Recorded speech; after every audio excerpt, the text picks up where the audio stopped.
Okay, everybody, I guess I'll get started. Thanks for coming. I'm Cael, and I'll be talking to you about removing carbon dioxide from the atmosphere today.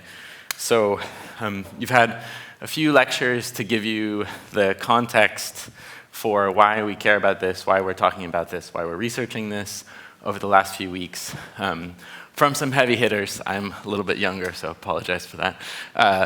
But we've been giving you the context, scientifically and politically.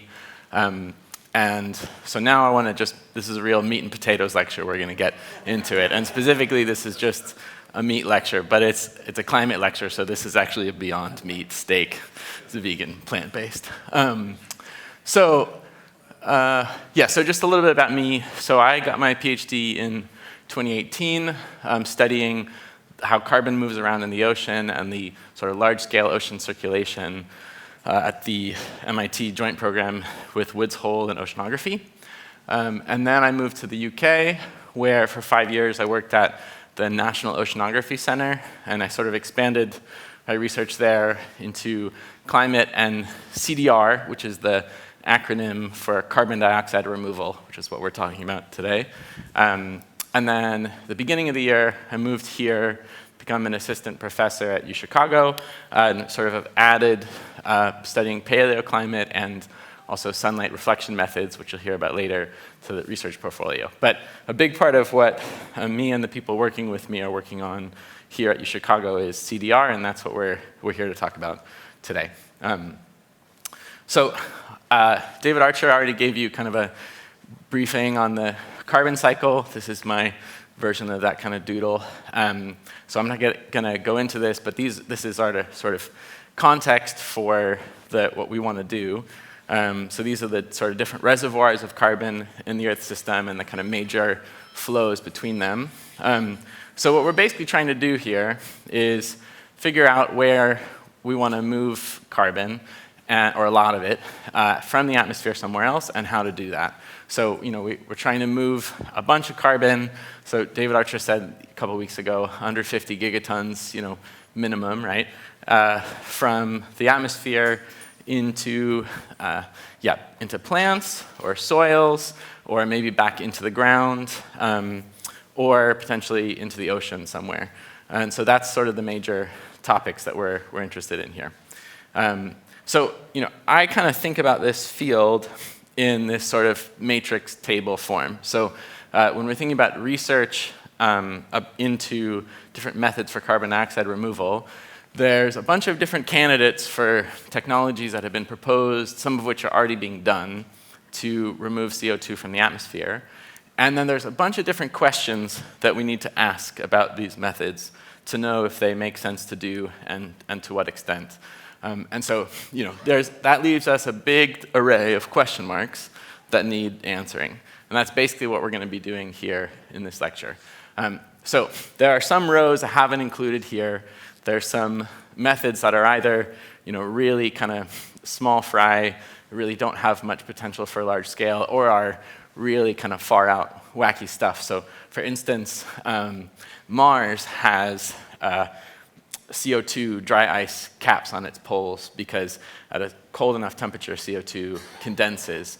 And there's this idea that you could cool air around Antarctica to the point that you could actually condense CO2. There's a bunch of stuff like that we're not going to be talking about. We're going to be really just focusing on the kind of primary methods here. So I just wanted to give you an overview of the sort of major approaches that we're trying to consider for how to remove CO2 from the atmosphere, and what we know about them and what we need to know better.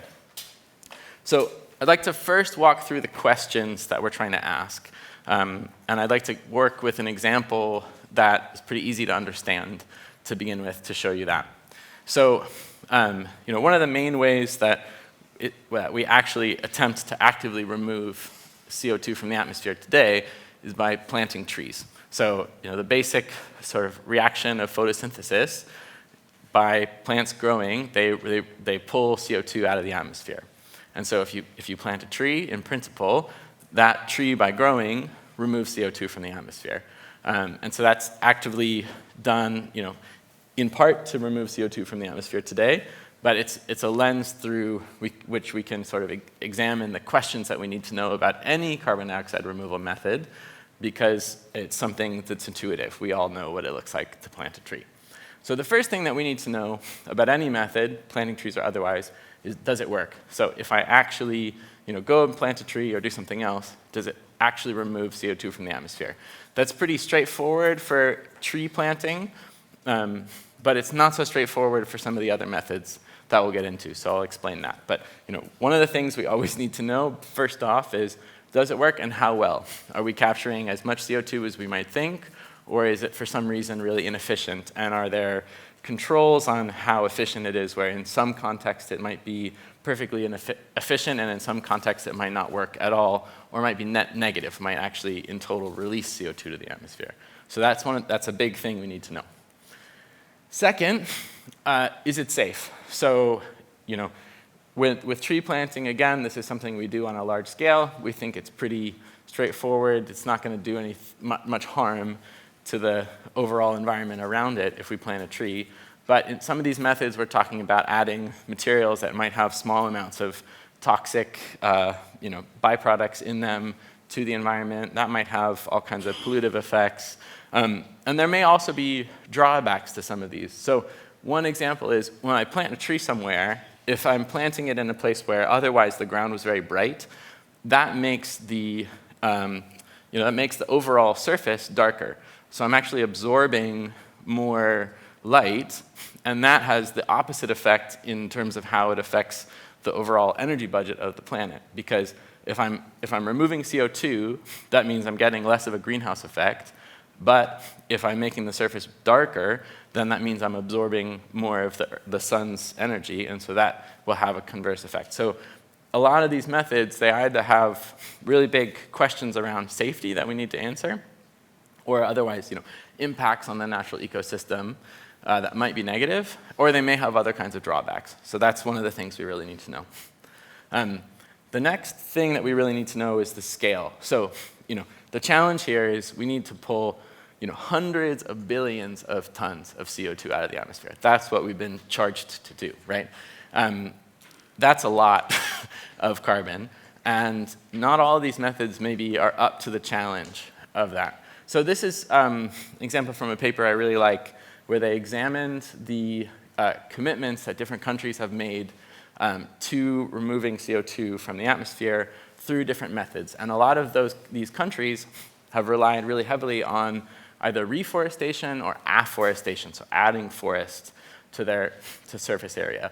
And this paper analyzed how much of each country's overall surface area has that country promised to add in terms of afforestation or reforestation. And a lot of countries have promised large fractions of their overall land area already to remove CO2 from the atmosphere by planting trees or reforesting. Some countries, like Equatorial Guinea or in Dominica, have promised more than their land area by a factor of 2 or 3. So clearly, this is not exactly feasible. I think Saudi Arabia has promised planting a lot of trees in a place I can't really imagine them planting, things like this, right? So there's a certain limit on scale in a lot of these cases, right? We can't plant the whole surface area of the Earth over with trees many times over. Another basic question that we're going to ask over and over is how much does it cost? So planting trees is very cheap, right? I have to pay somebody to go do it, but per unit of carbon that's removed from the atmosphere, it's very cost effective. Other methods require a ton of extra energy or have other types of requirements that make them very expensive. And so in principle, they're highly uncertain, but we have estimates of how much economic damage is done per unit of CO2 we put in the atmosphere. And that's in terms of making the climate warmer and all the impacts that has and so forth. Even if those estimates are highly uncertain and come with other kinds of caveats, if it costs more to remove a unit of CO2 from the atmosphere than the damage that CO2 is doing, then the method that we would use there doesn't really make economical sense to be doing, right? We'd rather take other approaches.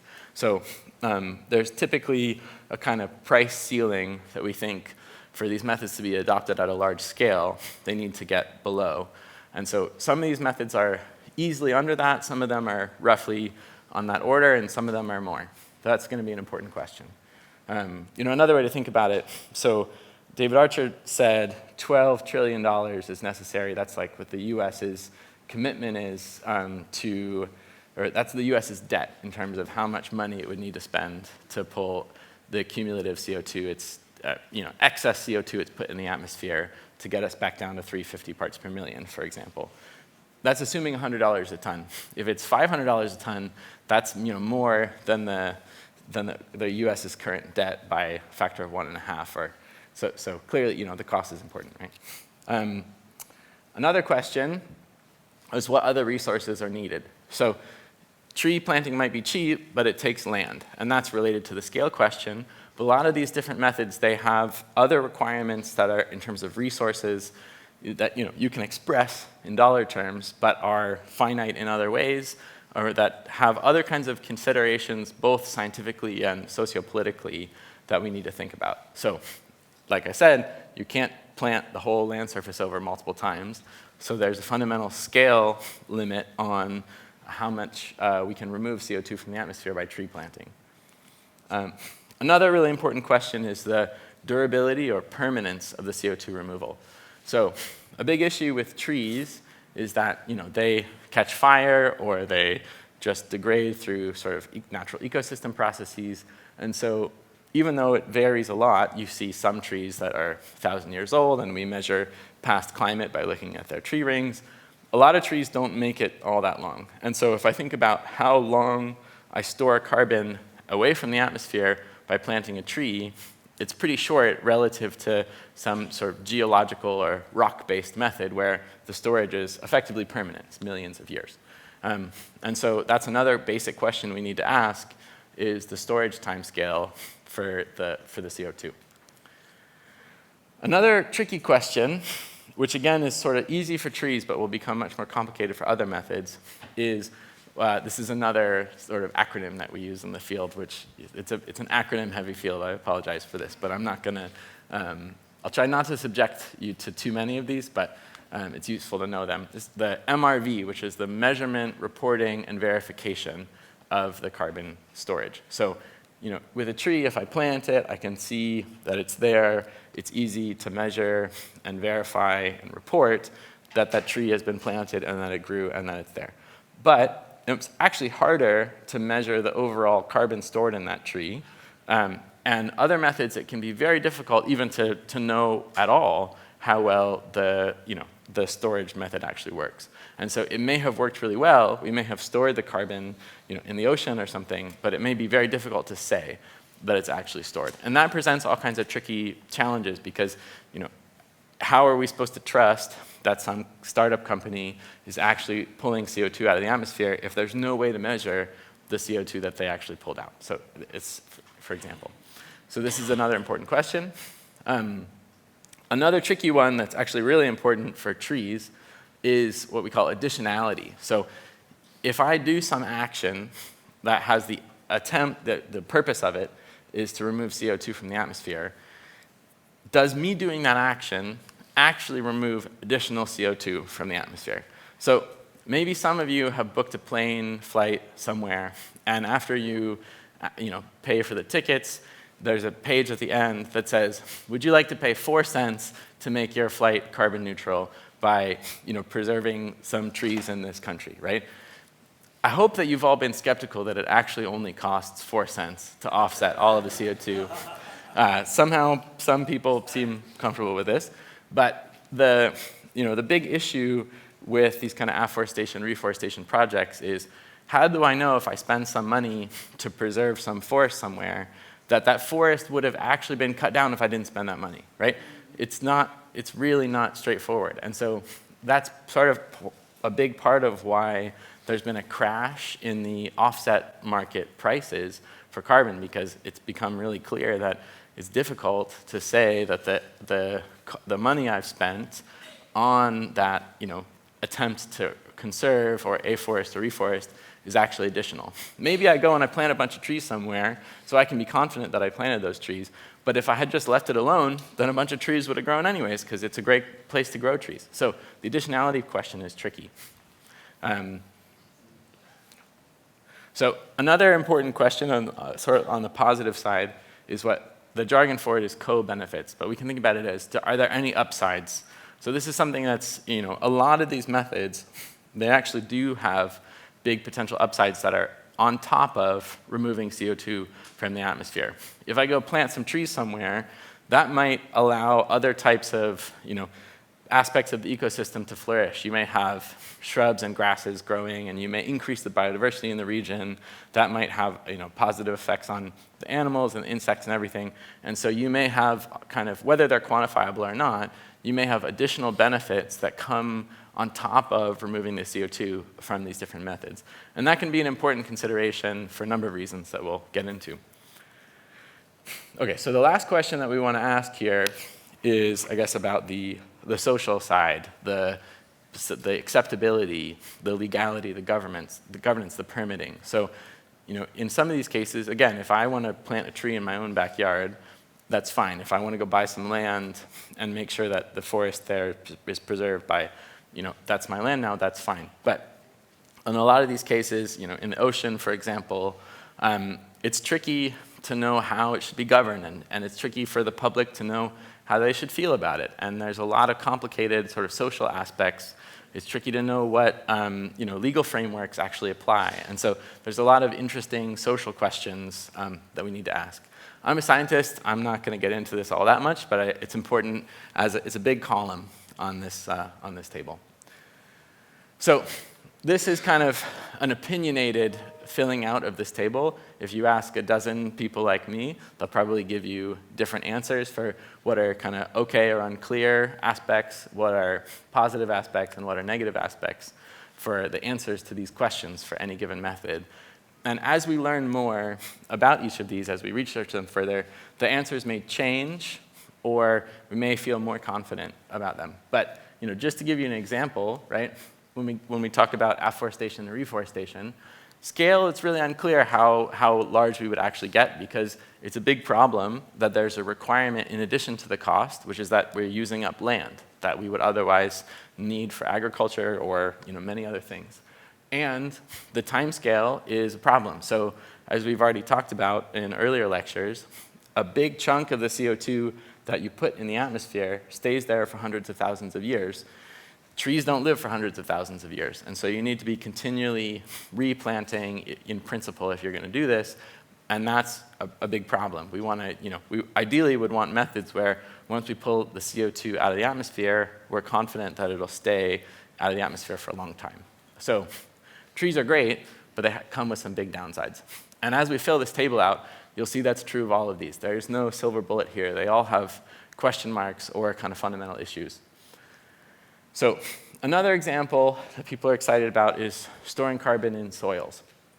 So there's a few different ways to do this. There's already a lot of carbon stored in soils today.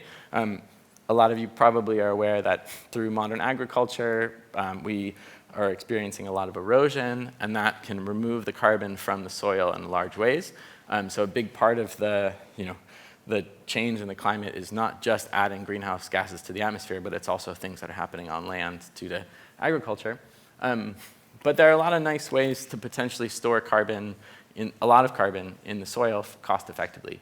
So one example would be cover crops. So if I'm a farmer, you might imagine, and some states in the US already do this, that I could receive a subsidy from the government for planting crops after I harvest that are just there to kind of protect the soil.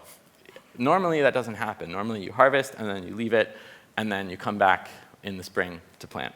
But if I were to be paid to put a bunch of crops down, that can protect the soil, and those crops are then photosynthesizing, and then if you till those crops back into the soil when it comes time to plant, then instead of that soil leaching carbon during the off season, Instead, you're storing carbon and you're protecting the carbon that's already there. And so that could be a potentially very cost-effective method. And it doesn't require additional land because it's what's happening on the land that the farmers are using when they're not planting. There's other methods. You can build perennial plants around your farms that stay there and they can protect from wind-based erosion. This again can be cost-effective. And there's other kinds of ways, I could actually just pay a farmer to plant a particular kind of plant that's just used to store carbon, and it's not actually an agricultural crop in any particular way. One report on this topic in particular, was very bullish on how much carbon could actually be stored. There we go. Could actually be stored through these different methods, cover crops in particular, and cost effectively. So, this is an example of how many millions of tons of CO2 that particular report thought you could store in different regions through different methods in a soil-based way, and how much they would cost. So, if the magic number is $100 a ton, and that's how much that's the cost we want to get below for these to be cost effective, you could potentially be doing, according to this report, millions of tons of carbon dioxide removal per year in the US for below that cost by a factor of 2, for example. This is another way to visualize that. A lot of this is happening around where we are, and then also in the kind of southeast. That's one example. A problem for soil, though, is that if you ask any soil scientist anything ever, the first thing that they'll tell you is that soil is really complicated. So this is this is a doodle of what soil looks like. Soil is extremely heterogeneous, and you can find very different things happening microns apart in soil systems, or tens, hundreds of microns, centimeters. And so it's very difficult to go out and measure what's happening in a soil system, because if I make a bunch of different measurements, then they could get very different answers depending on where I'm looking and how much I might be finding hotspots of carbon storage versus hotspots of respiration. And so actually measuring what's happening in the soil is very complicated. And so that's kind of a big drawback for a lot of these soil methods is, in principle, we could be storing a lot of extra carbon in the soil, but it may be very difficult to know that we've done that because soil science is just really complicated and soils are really, really messy and heterogeneous. That's at least what they always tell us. In the ocean, they think everything's simple because it's all mixed around. So that's another example. We get different different positives and different minuses for this method. A third one that economists have always been really bullish about because it has this co-benefit of giving you energy is what's called BECCS, or Bioenergy with Carbon Capture and Storage. So the basic idea here is I grow some kind of plant, so switchgrass, for example, and then I burn that plant in a facility where I can then capture the carbon and store the carbon dioxide that I'm emitting by burning that plant and store that carbon dioxide underground. And that allows me to generate energy that I can then use for other kinds of processes. So in the kind of idealized economic models that economists use to ask questions about what the optimal way for the sort of energy transition to occur is, they've always really loved this method because unlike other carbon dioxide removal methods, I get this easily quantifiable co-benefit of something that I normally am paying money for. There are a couple big issues with BECCS, though, however. So one of them is it's really unclear, and can vary a lot from system to system, what the overall net carbon flow of this material is. So if I'm growing some carbon, or if I'm fixing some carbon by growing some plants, I have to transport them to a facility, I have to burn it, there's some inefficiency involved, I can store some of it, but then there's all kinds of transportation costs, and so it can be very messy to try to figure out how much of that carbon in the biomass is actually making it into various different aspects. And so actually some estimates of the net carbon drawdown by BECCS plants have come out with negative results. So you're actually emitting more CO2 through this process when you account for the entire life cycle than you are doing any drawdown, in some cases. So it can be very unclear, in this case, what's better or worse. The other thing, unlike planting trees, when I plant a tree somewhere, it's supposed to stay there for a long time. But if I'm growing a crop and then I'm burning it, then I have to grow that crop again that next year, which means I need fertilizer. And so there's a bunch of additional requirements. Fertilizer, not only expensive, but we don't necessarily want to be doubling, tripling our reliance on fertilizer to deal with the climate problem. And so that gets complicated too. And also, if I'm using agricultural land to grow something that I'm then not feeding people, that limits my ability to grow agricultural crops for food. And so that's another resource requirement. So this one ends up being pretty complicated and tricky as well, because there's other factors that are not easily quantified in dollar figures, or maybe they are, but they're not necessarily always done, that they get complicated. So this is, again, a method that has promise, but is also far from perfect. And then the last sort of biological terrestrial method that I'll mention is what's called biochar. So this is a recent paper that's doing a kind of literature review. Of course, it's AI-based, because it's 2025, that is trying to find all of the different papers that are studying different methods of carbon dioxide removal in the scientific literature. And what they found is that, surprisingly, the largest method in terms of the scientific research being done is this thing called biochar, which is not typically a huge thing on our radar. The, I think, basic idea there is that there's a giant literature in China specifically on biochar that was not getting picked up by the sort of American and European bodies that kind of synthesize this research. So biochar clearly is a big thing for some people, but so what is it? So in general, char is what it sounds like. This method is based on pyrolysis, so it's kind of how you make charcoal, if you will. You take some plant and you heat it, but in the absence of oxygen, so that it doesn't combust.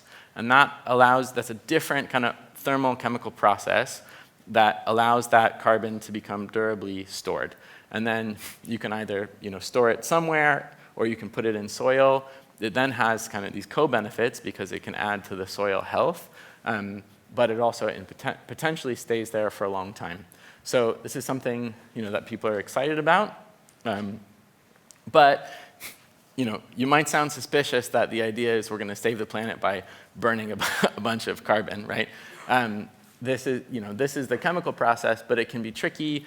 Different aspects, different feedstocks might require different temperatures because of their chemical makeup, and if you do it at too high or low of a temperature, it can be done inefficiently. It can be harder to do than you might think to get this right. And pyrolysis facilities are really limited, so this is done at a small scale now because it's difficult to access the pyrolysis plants. There are just not that many of them. So this is something that, again, is not perfect, but it's on the table anyways. And it comes with the same exact land requirement or land issues that planting trees or BECCS does, that we have to then use the land that we would want to use for agriculture or something else, and that requires fertilizer, et cetera. So again, far from perfect. So that's all we're going to talk about in terms of tree-based or otherwise terrestrial biologically based methods. And we're going to switch gears to things that happen on land that don't have to do with biology.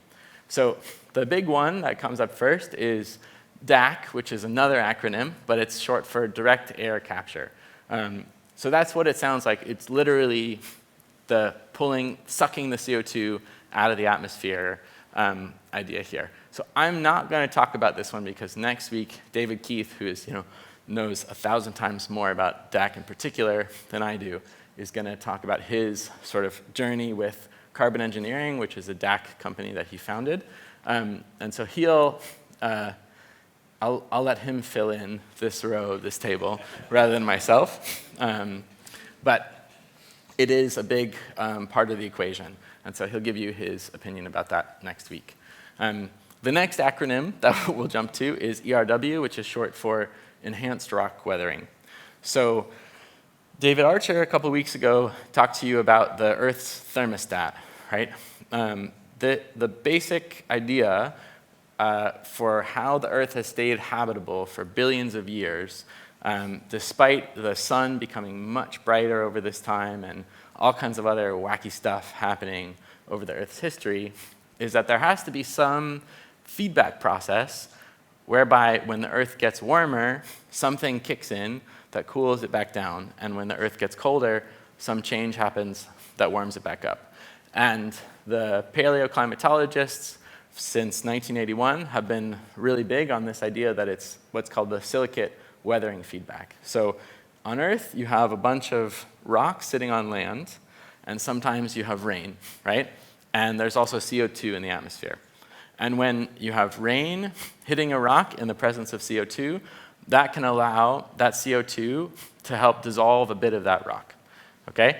And then that produces alkalinity, which we talked a little bit about a couple weeks ago. We'll get into that a bit more in a bit. And that alkalinity eventually ends up in rivers and makes it to the ocean, and then allows the ocean to absorb additional CO2. And so when you warm the planet, you increase the temperature, which means that chemical reactions tend to happen faster. You also speed up the hydrological cycle, which means that you have more rain. And then you also just have more CO2 in the atmosphere. So you have 3 different things that can allow for more dissolution of rocks, which would speed that process up and then add CO2 to the atmosphere. So you have this kind of natural balance happening, right? Does that make sense to everybody? It's kind of a weird one. It takes you a minute to get your head around. But then vice versa, when the Earth cools, that slows down the hydrological cycle. That means you have less CO2, et cetera, and chemical reactions happen slower. And so that would slowly reduce the alkalinity in the ocean, and that would release CO2 to the atmosphere. So this is kind of the process we think has sort of stabilized the Earth's climate, or at least kept it from going completely haywire, like Venus or Mars, over the last billions of years.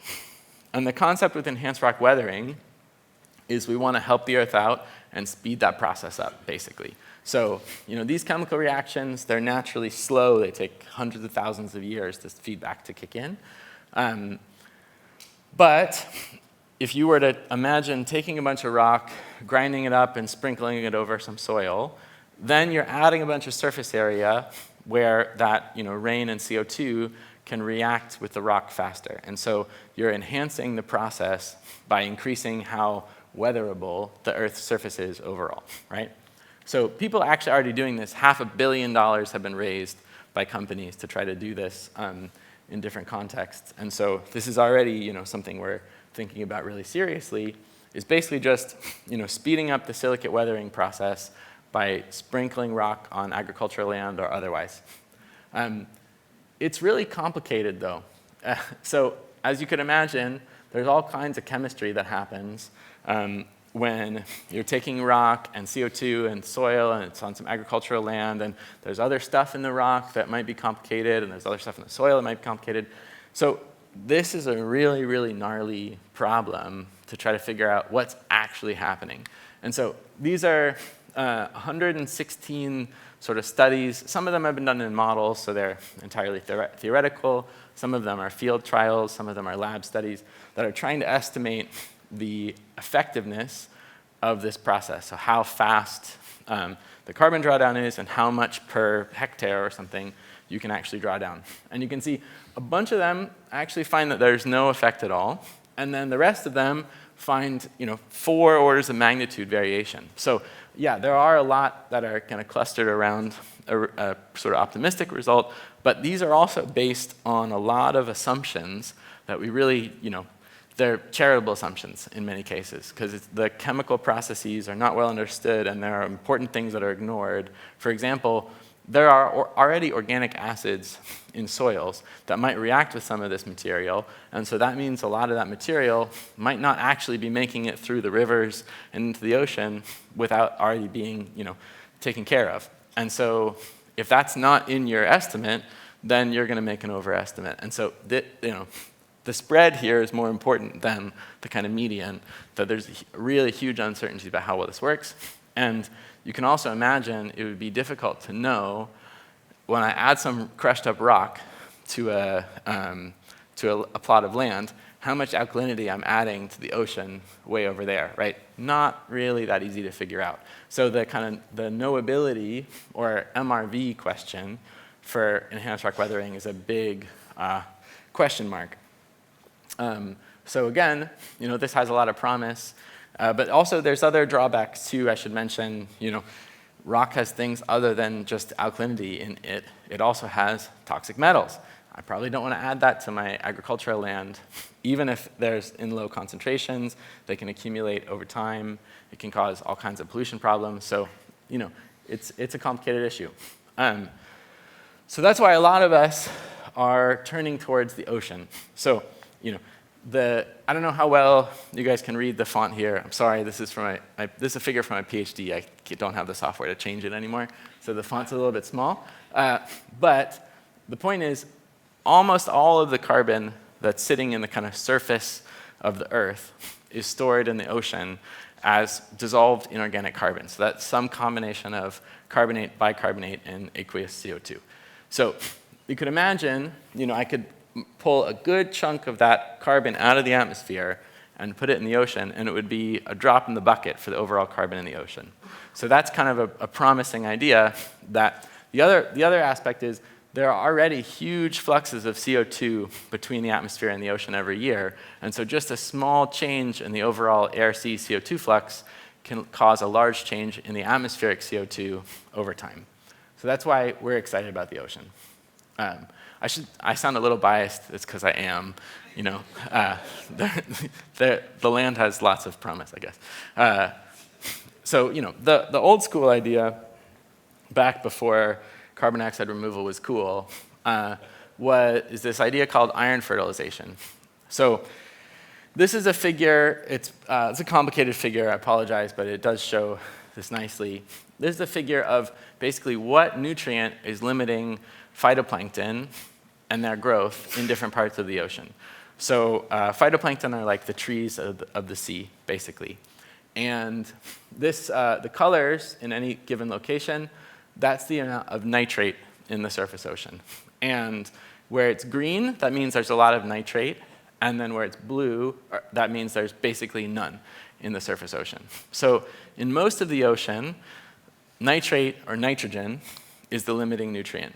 But there are these big chunks of the ocean where there's a lot of nitrate, and we don't actually see a lot of productivity in those regions. So that means there has to be some other nutrient that's limiting the phytoplankton growth in those places. And that nutrient, for most of the ocean, is iron. So these little dots, those are places where people have done experiments where you take natural plankton communities and you add little bits of nutrients to the water, and you see what nutrients allow you to stimulate growth.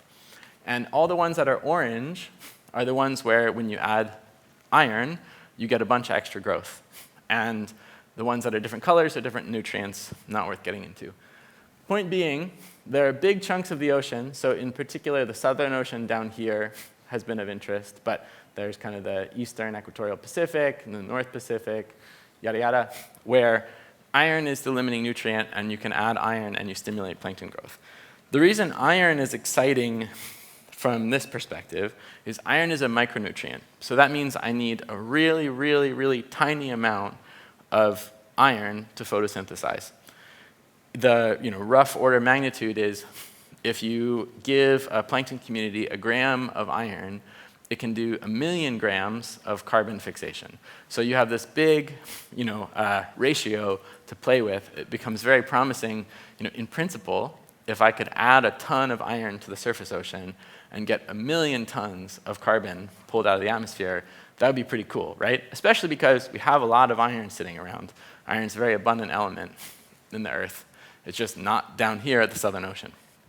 So, this guy, John Martin, who was one of the first people to kind of recognize that iron limitation was important in the ocean, he famously quipped that if you give him a tank of iron, he could give you the next ice age. So this has been, a big thing for a long time.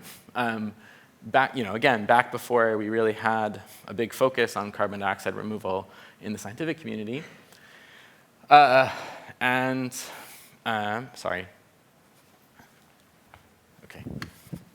Apologize. And this is basically the process that we care about. So this is kind of a doodle of the ocean ecosystem and the carbon cycle. So you have plankton living in the surface ocean, and you have light that's coming down that they need to grow. And then, other than iron, you have nutrients coming from the bottom. And so you have this kind of sweet spot in the upper ocean where you have enough light and enough nutrients to grow. And then by phytoplankton photosynthesizing, they fix CO2 into organic forms, and that some fraction of that carbon then ends up forming, fecal pellets of zooplankton because they get eaten and then the zooplankton have to poop, or they kind of die. They might get lysed by a virus and then form kind of clumpy aggregate particles of detrital material. But so you have organic carbon in particle form. And those particles are heavier than water, so they sink, right? And so some fraction of the carbon that's fixed by those plankton ends up in form of different particles and sinking into the ocean interior, where it can then stay for up to thousands of years. So decadal, centennial, millennial time storage. And so this is a big process by which thousands of petagrams is what I think of, but billions of tons are stored in the ocean, in addition to what there would be if there was no life in the ocean. So this is already a natural process by which the Earth is cooler than it would otherwise be, and it's been important in terms of things like glacial, interglacial cycles, regulating the climate system. So the idea with iron fertilization is that you would basically leverage this by stimulating phytoplankton growth. But then there come the problems. So I'm just going to stay over here from now on. Yeah, so if I'm going to add iron to the Southern Ocean, then I'm stimulating plankton growth, but that means they also draw down additional nutrients, right? Because plankton need other types of nutrients. So that water, by adding iron, becomes more depleted in other nutrients. And then those nutrients would otherwise, decades later, maybe sometimes years later, end up being necessary for growth in other parts of the ocean, because you have the movement of water from the Southern Ocean, and then sort of the large-scale ocean circulation ends up meaning that those nutrients end up somewhere else where the nitrogen is limiting. And so this is called, the concept here is nutrient robbing. So if I end up pulling a bunch of nitrogen out of the Southern Ocean, when that water that's in the Southern Ocean eventually makes it somewhere else where nitrogen's limiting, I have less nitrogen there. And so then that means that I can reduce the amount of phytoplankton growth I'm getting in these other places, and that reduces fisheries yields, and so you can have large kind of negative impacts on, in particular, like tropical island countries through this iron fertilization process. The other problem is that it's really complicated to know if this would work at all. So this is a figure that I made for a paper in prep. So we took all of the sort of published estimates of the amount of growth happening in the upper ocean and the Southern Ocean, and then the amount of that carbon that's actually being moved through particles down into the ocean interior. And you can see there's absolutely no correlation here. So when I have more growth in the upper ocean and the Southern Ocean, I don't actually end up getting any extra carbon moved into the ocean interior. So there's actually no real, from this sense, there's strong observational evidence this might not work. And there are a lot of reasons this could be true. For instance, it's not just the phytoplankton that are limited by iron in the Southern Ocean, it's also the bacteria. So if I add iron, I'm not just allowing for more photosynthesis, I'm also allowing for more respiration that can pull that CO2 back out. And so it's really not clear if this process works. So there's a lot of things that are not check marks in this particular arrow. So this method is continually researched, and it's popular because if we could do this, if it turned out that it worked, it'd be extremely cost effective, and it would require very little in terms of excess resources. But there's a lot of kind of question marks about how well it would work and what the kind of negative aspects might be. And how would we even know how well it worked?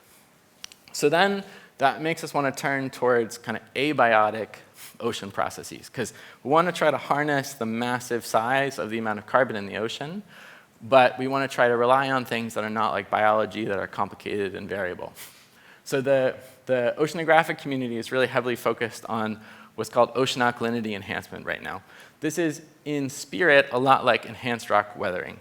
So the idea is you would take sort of alkaline material from land, you'd put it on a ship or in some kind of coastal outflow pipe, and you would then disperse it in the ocean, and then you're doing that same speed up of the silicate weathering process, but instead of like letting the natural process happen, you're just adding it right away. And so this is the basic idea. This is what a lot of the research in oceanography, at least, is moving towards now. So when I say alkalinity, this is kind of a non-intuitive concept for a lot of people. What I basically mean is alkalinity is formally defined as the excess, the charge balance of conservative ions in seawater. So it's basically the sum of all of the sodium, which is a +1 charge, 2 of the magnesiums, which are a +2 charge, etc. And that, because seawater has to have a neutral charge balance, all of the kind of net positive ions I have, they have to be balanced by the negative ions. And so those negative ions are almost exclusively the carbon. And so that basically means that the amount of alkalinity is basically equal to the amount of bicarbonate plus 2 times the carbonate. And so if I increase the alkalinity in seawater, then I increase the amount of carbon that's in forms that are other than CO2, right? Because carbon can be stored in seawater as either carbonate, bicarbonate, or CO2. So if I'm increasing this, that means I have to pull these up to balance this. And that means that I have to have less of this. And so that changes. I understand this is kind of complicated, but the basic idea, right, is I add some stuff to seawater, and that increases the alkalinity because I'm adding positive ions, right? That moves the CO2 that's already in the seawater into other carbon forms, okay? That means that my CO2 in my seawater is less than it was before. So that means that the CO2 in the seawater is depleted relative to the air that it's next to, okay? And because CO2 is always just bouncing back and forth from air to sea, that's going to mean that this deficit in CO2 in the seawater is going to induce a flux of CO2 from the air into the sea, okay? So that means I have this deficit, and then that means I get an air-sea CO2 flux. So that's the basic idea. I'm happy at the end of the talk to talk more through alkalinity with everybody. It's not, it's a concept that's hard to get through the first time. I want to flag that this particular idea was actually published first by an Exxon scientist 30 years ago. I think it's important that we acknowledge this. But the idea has been around for a long time and originally did come out of Exxon. So the reason that we're excited about ocean alkalinity enhancement is because we're pretty confident it works because it's a natural process. We understand the chemistry. The equations are not really that complicated. The safety is a big question that we're trying to get after. If I add alkaline material to seawater, does that impact the ecosystems in a harmful way? It's really not clear. There are reasons to think it wouldn't, but this is something we really want to go and measure as much as we can to try to be more confident about it. We are very confident about the scalability because we know that there's a lot of rock on Earth, and we know that the ocean's very big. So we know that, in principle, there's no limit to how much of this we could do, in principle. We know that the cost is probably pretty low. There are, there are sophisticated cost estimates I'm not going to pretend to understand that suggest that we can get the costs down relatively low. And there are serious requirements. So this is something that I think is important. We'll get to it at the end. But we're talking about moving material on the order of the amount of material we've added to the atmosphere into the ocean. So for the similar order of magnitude. So if you imagine the amount of carbon that we're trying to pull out of the atmosphere, you need to roughly move a similar amount of material from the land into the sea. So that's a big challenge, not on a sort of per unit basis, but if we're actually trying to achieve the scale that's required here. And then we know the storage time scale is very long because it's a sort of natural inorganic process that happens in the ocean.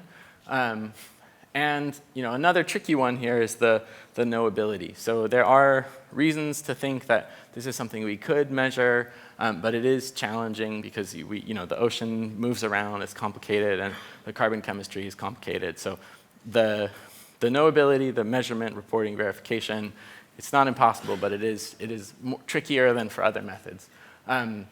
We also have an important upside. So most of you have heard of ocean acidification. So the nice thing is when you add alkalinity to seawater, you also reverse acidification. But it's important to remember that the reason that the ocean is acidifying in the first place is because CO2 is being added to seawater.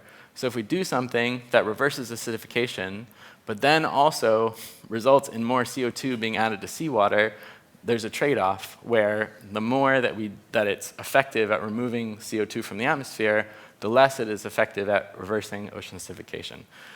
So this is something that we're working on in our group. The last question that is really complicated for ocean alkalinity enhancement is the kind of social acceptance or governance aspect. If you're going to do this in the high seas, what's the legal framework that would allow you to do that? And how do people feel about it? So fishermen have complicated opinions about this. There's a lot of sort of uncertainty about the governance of it. So it is happening in coastal settings already, but if we're going to achieve the scale that we need to, it needs to happen in the open ocean, and that, again, is a complicated geopolitical problem. So the last one that I'll mention is in some ways similar to direct air capture, and in some ways is similar to ocean alkalinity enhancement, which is sort of electrochemical ocean capture. So the basic idea here is I pull in seawater and I do some kind of electrodialysis process to split the seawater into acid and base, and then I end up storing some of that carbon there are various different ways that different companies are doing this, but I end up discharging seawater back, and so it's a lot like doing ocean alkalinity enhancement, but instead of adding material to the seawater, I'm using electricity to change the chemistry. So this is an example of one company's process. This company is called Captura. So they pull water in to their system, and then they pull a fraction of that water and they split it into an acid and a base. And that acid then comes back to this sort of main body of seawater, and adding that acid pushes some of the CO2 into a gaseous form. So they capture the CO2 that way, and then they add the base back, and then they end up basically just discharging seawater that's depleted of carbon. So they've pulled some CO2 out. They've then, of the water, right? They've then added carbon-depleted water back to the ocean. And then because that water is carbon-depleted, the air and sea will equilibrate, and they'll pull some CO2 from the air into the atmosphere. And so you're basically just pulling CO2 out of water, and then that means that CO2 has to go back into the water that's discharged. So this is one example. Again, there are different sort of details of how the different companies are doing this, but this is something that several different companies are doing now. So this is already happening. And again, this has a lot of promise in a lot of ways, but the costs do tend to be very high because you need a lot of electricity to be able to do this kind of electrodialysis. So yeah. That's if they get in, you produce a lot of electricity. How are they doing it without adding carbon? Yeah, so I mean, the hope is that you would use sort of solar power or something like this. Yeah, it depends on again, I guess I'm trying to speak in generalities about this particular method because this is one case where there are several startups that are already operating and they do things differently. There's one company called Aquatic, for example, that's started by a UCLA professor, where the way that they deal with the kind of cost issue is their product has a byproduct of hydrogen gas, which they can then sell, and then that brings the net cost back down. So they are down below the threshold that you need to get it to for it to be considered scalable. So the methods change depending on the company, but the general idea is to use some kind of electrochemical process to remove CO2 from the seawater. So cost is a challenge. There might be ways around it. So maybe this X is more of a question mark in some cases, but this is one of the main issues for electrochemical processes. So here's a highly opinionated table about how this might work, and some of it might be proved to be wrong or might be patently wrong right now, but this is sort of how I view this whole problem. If we're looking for like a silver bullet, right, for some kind of Hail Mary, my take is that the sort of biological terrestrial processes, these are not going to be the silver bullet for the kind of land issues that we talked about here. Like there's just fundamental limits on the scalability of these methods. Similarly, cost is going to be a problem for these electrochemical methods, right? And then for these methods that could potentially be scalable and could potentially be cost effective, they have really big issues in terms of their kind of verifiability and their efficacy. Like it's hard to know if they work, and it's hard to know how we would know if they did work. And so, I'm not going to cross DAC off here because David will talk to you about it next week and let you decide. But for me, that's why our group is really excited about OAE as a research topic, because it's unique, at least how I see it, in terms of the combination of being comparatively low cost and being comparatively scalable. So it's not actually perfect though, right? Like all of these methods have big issues, and I think I want to close just reminding you, like, yes, some of these might work, right?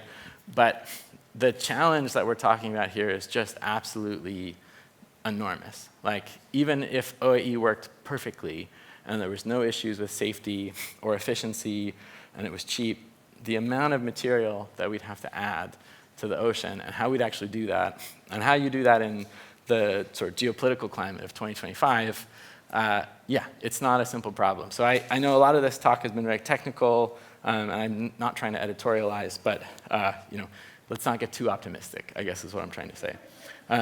So just to close, I think I want to just sort of give you the impression that there are a lot of ideas out there for how we might do this, and they all have their problems, their unknowns. There's a lot of research that we still need to do to understand how well they might work.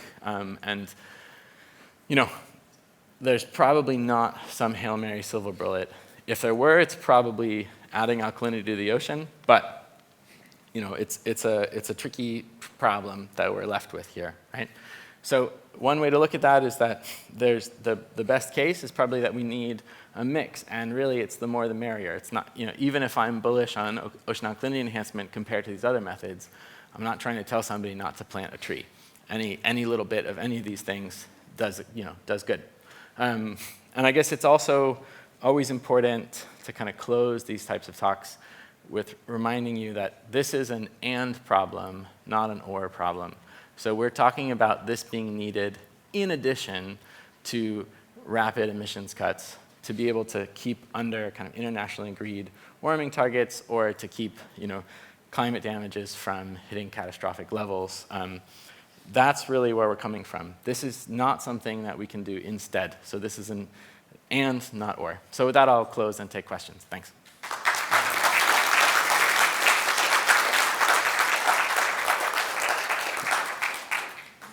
Could you help me to visualize the ion enhancement experiment that's done in the ocean?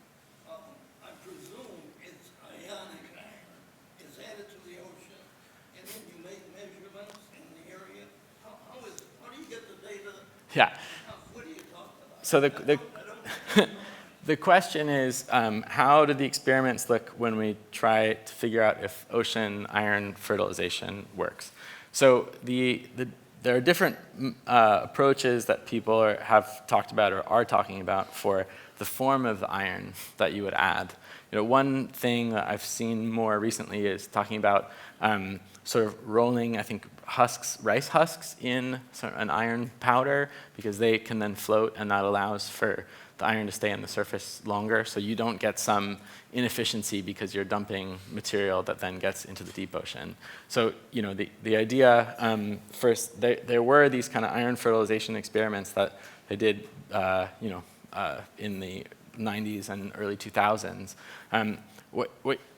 Making measurements at sea is complicated, and the Southern Ocean in particular is a place that's difficult to go measure. But what you can imagine is you have a ship, right? And you have to deploy things off the side of the ship. And so you have what we call a sediment trap array. So you have you basically have a big fancy cup on on a rope. It really ends up being that, right? And you have some kind of buoy here, and then you deploy this off the side of the ship, and the cup sits here, the end of the rope at some depth, and it just captures all the material that falls into the cup. And so by knowing the sort of surface area of the top of that cup and knowing how long you deployed it, when you then pull that cup back out, then you know the flux of carbon per unit surface area, because because you can calculate that from what the flux was into that cup. And so it's a messy process. That's part of the reason there's big error bars here, and it's hard to make these measurements. And I mean that's a big part of why the kind of knowability is tricky, because making these kind of measurements in situ in the ocean is complicated in the first place. If I want to know how much kind of photosynthesis is happening, then I have to do something similar, where you basically incubate a bunch of bottles on an array, and you measure the sort of like radioactive sort of C14 uptake in those bottles. And so it's all, I can talk more about it offline, but it's complicated, and and that's a lot of the uncertainty comes from not only just the variability in the ocean, but from the challenge of making measurements. The one thing I will say about the iron fertilization experiments, so it's very clear from all the field work that's been done that if you add iron to an iron-limited part of the ocean, you do stimulate photosynthesis. That happens, okay? The tricky part is knowing how much of that extra photosynthesis actually makes it into the deep ocean, and how long it actually gets stored in the deep ocean once it makes it there. And that's where it gets tricky, is knowing the relationship between the production happening in the upper ocean and the export into the ocean interior. Does that make sense? All right, yeah. Next one, and then, yeah. I'm worried about the C14 because that's Okay, sorry. Yeah, it's not that. So we use the sort of C14 from bomb testing to know the ocean circulation better. There's actually some really cool methods. We think of that as like a natural experiment to try to learn ocean circulation from the sort of C14 there. I'm talking about you actually spike a bottle with C14. So you take some seawater, like with a natural community in it, you add some C14, you put the bottle back where the community was living, and then you filter the water and you get the plankton that are living in there on a filter pad, and then you measure how much C14 they took up. And then you're learning from that how much photosynthesis was happening. Yeah, I think you were next, right? Yeah. There's a green beach in Hawaii Yeah. that is, and I understand, mostly the sand is green because of the presence of volcanic olivine. Yeah. And so my question to you is, has anybody used that as a kind of mini laboratory to see if the olivine that's there naturally has affected the pH of the water? So there are actually already companies, so Vesta is the main one I'm familiar with, who are using kind of that as motivation to add olivine sand to beaches and allow kind of natural wave action to dissolve that material. So they have a field site in Duck, North Carolina, where they're basically adding, you need to add sand certain times to beaches anyways. That's a process industrial that we do. I might want to build a beach somewhere or keep a beach healthy, right? So their idea is basically, well, if you're going to add sand anyways, we might as well add olivine sand, and then that olivine sand will dissolve, and then that'll be a kind of natural carbon reduction process. So that is already happening. They do measure this in detail. The temperature of the water and the grain size of the olivine make a big difference for the dissolution rate. It can dissolve, over the course of a year or centuries, depending on the combination of those factors. And the tricky problem is that as you grind material to smaller and smaller sizes, the energy cost of doing the grinding just explodes. And so there's a certain size where it just doesn't make sense to grind below that. And where that size is in relation to the dissolution rate and the temperature, that's where it gets kind of tricky. So this is one of those kind of co-benefit examples where they're basically trying to say, well, you were going to do this anyways. Let's just do it with something that has the benefit of some CO2 drawdown. Yeah. So we're not getting into the green beaches all over the world. There's also just, okay, so I'm not a geologist, but the geologists that I know just tell me that, there's not like all, I don't think there's enough like high grade olivine of the right kind. Yeah, but I'm not, don't quote me on that, yeah. Sorry, I'm trying to keep track. I think you were next, right? Yeah, okay, yeah. If we were able to execute the OE for the electrolysis, what's the time scale to remove a significant amount of CO2? Is this something that would take decades? Yeah, so that's a good question. Okay, so if you were just to add the minerals that are already on land, then it's a very slow process. So especially if you're going to do it in the open ocean, right? That stuff is denser than water, and so it's not only would take a long time to dissolve, but it's going to sink to the seafloor, and then it can't interact with the atmosphere, so it just wouldn't work. So something I should have said is that we're not actually talking about just adding ground-up rock. The idea is that you calcinate the material so that it's something that's highly reactive. So you have something like slaked lime or quicklime, which dissolves very quickly in seawater. And so then, you're adding material to seawater that's fast dissolving, and that will then allow the limiting step is actually the exchange of CO2 from air to sea. So the problem is that, if CO2 was just a passive gas in the ocean, that would actually happen pretty quickly most of the time. But CO2 has this complex, or carbon has this complex chemistry in seawater, where very little of it is actually in the form of CO2. Most of it is in the form of bicarbonate, and then an order of magnitude is in the form of carbonate than CO2. So once you add a bit of CO2, then it has to do all this messy stuff to get into these other forms. And that effectively acts as a back pressure on the CO2 flux from air to sea. So the time scale over which the carbon moves from the air to the sea when there's some disequilibrium is much slower than it would be for a passive gas.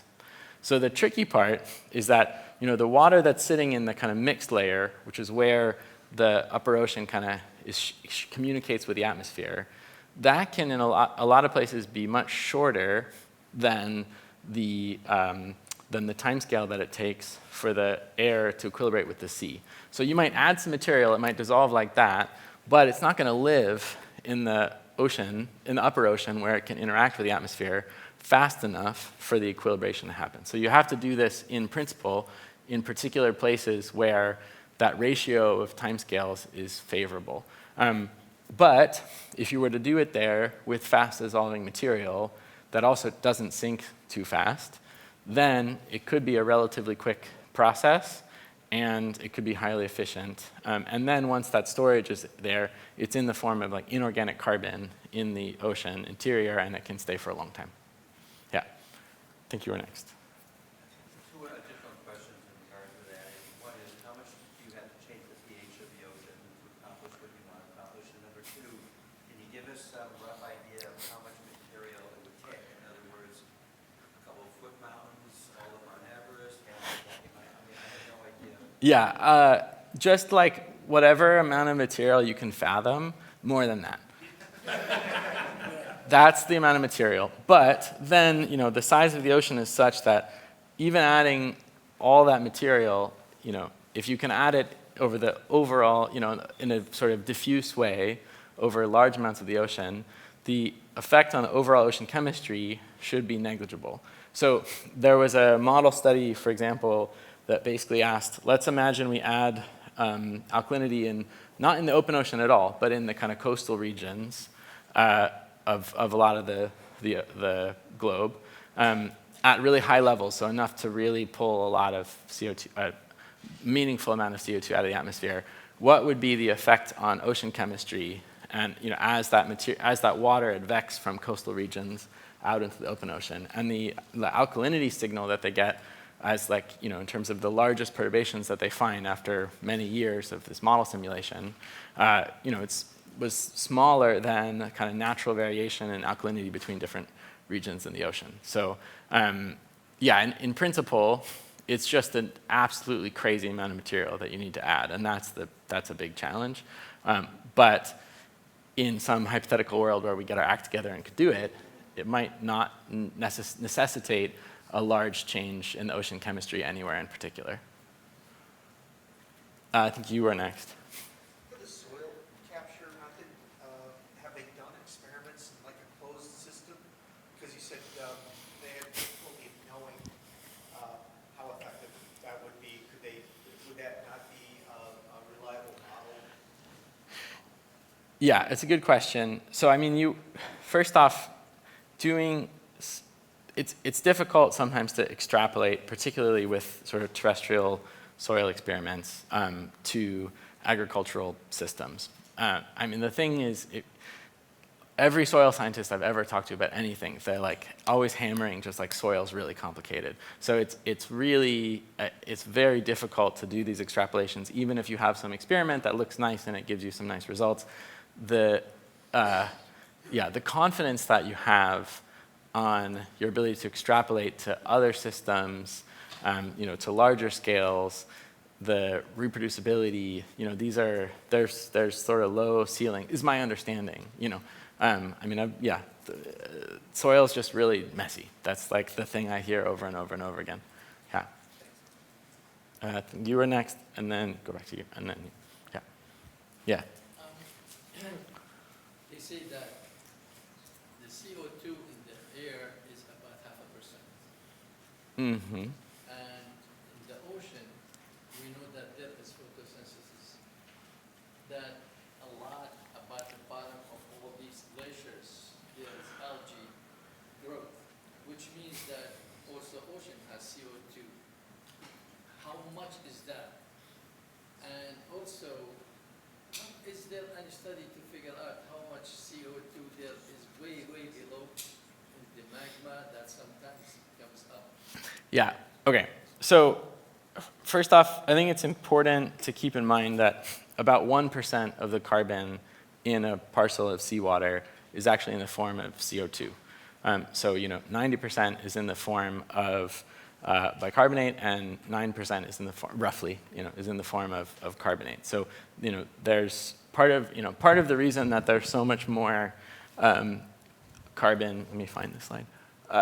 In seawater, in the ocean than in the atmosphere is partially because the ocean is, water is denser than air, and partially because of the fact that you have different kinds of ocean. Carbonate chemistry is complicated in the ocean.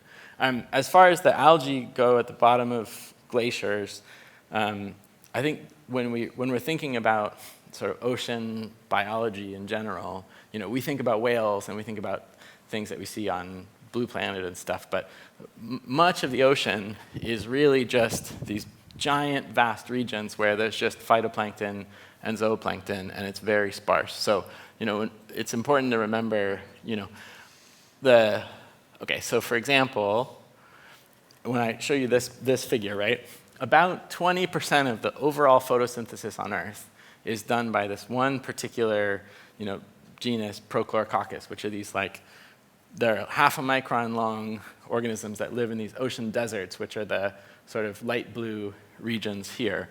And the actual photosynthesis happening in any given column of water is really low, but they're just so much of the world is ocean that it's really, it's hard to conceptualize until, this is why it's always nice for oceanography grad students to go out to sea, because you just steam forever, and it's hard to conceptualize how big the ocean is until you have to go out and make these measurements.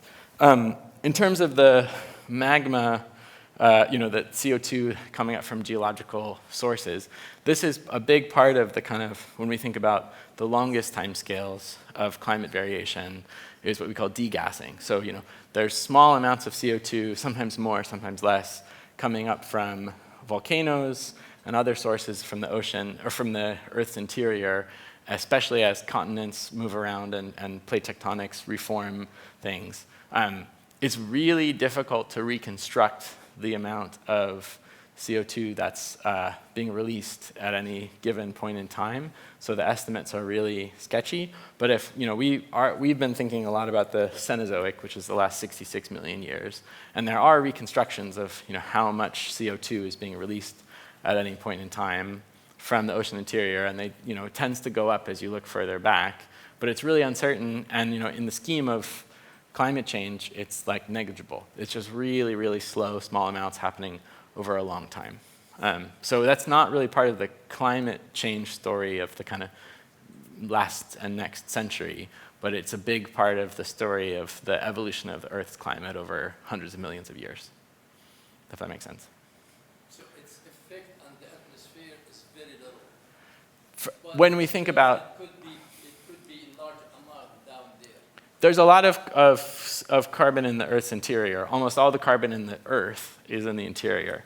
But when we think about centuries, the effect on the climate is negligible. But if we think about millions of years, it's a really important control on the Earth's climate, the rate at which carbon is being released. Next question, and then next question. That was going to be my next question. Okay. Is the contribution to volcanic eruptions to the CO2 in the atmosphere, is it substantial or not? Yeah, so it varies from volcano to volcano what amount of different types of gases you release. When we think about millions of years, yeah, it matters. But the effect of volcanoes on climate, in our lifetimes is actually much more a sulfur story. So I think you'll probably hear about that next week.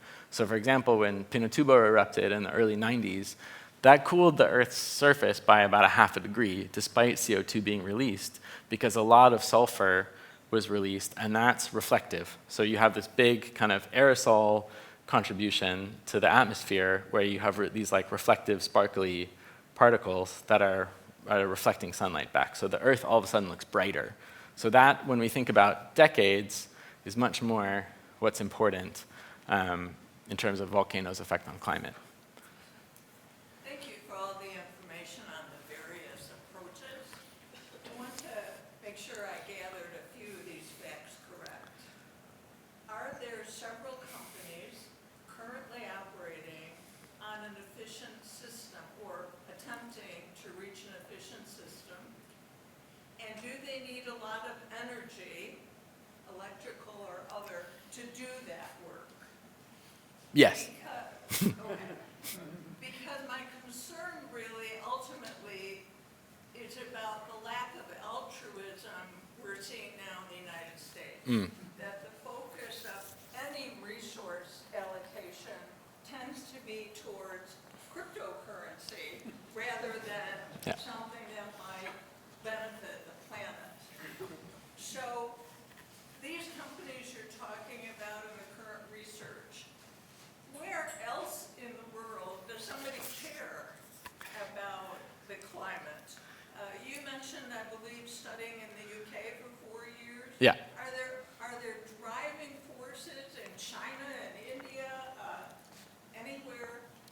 Yeah, so there's a lot in both the sort of startup world and in the, and in academia, both happening in the US, but also in the UK, in Europe, in China, elsewhere, on this topic. I mean, it's becoming a big thing because over the last sort of decade, we've realized that a lot of removal of CO2 from the atmosphere, in addition to emissions cuts, is necessary to keep global warming to sort of an internationally agreed target levels.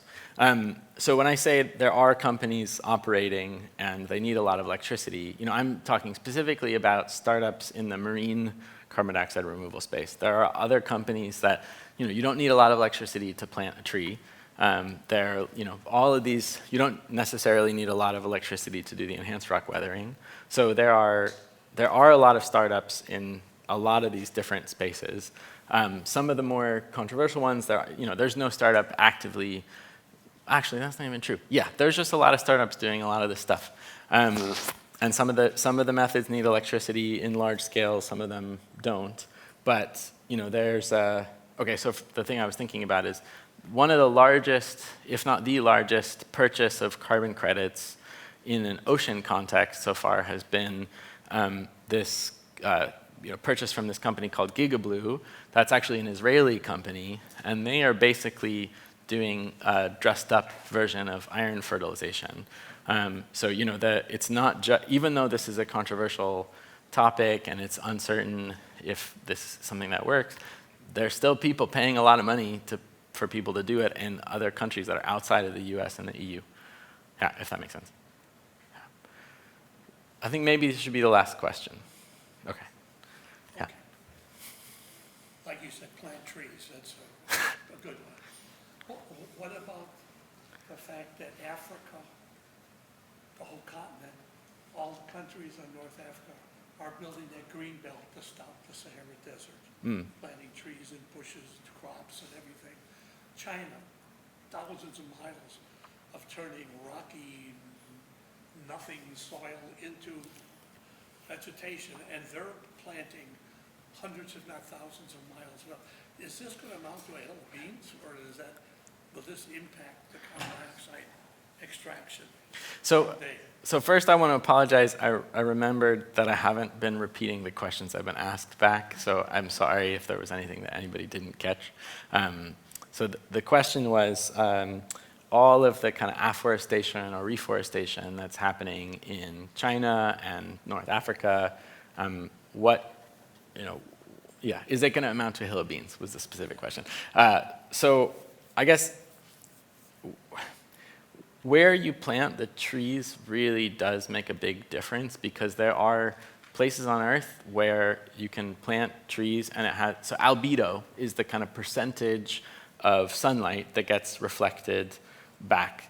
And so, when I'm talking about, so there are places where the albedo effect can be net negative, can overcompensate for the CO2 removal, and there are places where it really doesn't. And so, I don't necessarily want to generalize, and I don't know about the sort of the ratios in the particular regions, but you could imagine, for example, in low latitude regions where you get a lot more sunlight it can be sunnier, that you might have a larger impact on the albedo, especially if what was there before was desert, which is bright, right, for example, right? But it could also be, for whatever reason, that those are places where when you grow trees, they're very hardy, they stay there for a long time. I don't know, I don't want to say anything definitive about it, but Across all of Africa. yeah, I think the point I'm trying to make is that it's not entirely clear what the overall net impact is. You really have to think about how long that carbon storage is, how durable it is, like how long those trees stay there. You have to think about the effect on the albedo, and you have to think about the other resource requirements. So there's a lot of different factors you have to consider when you think about the overall impact in a particular place. Yeah. Okay, I think I should probably stop there. I'm happy to take more questions offline.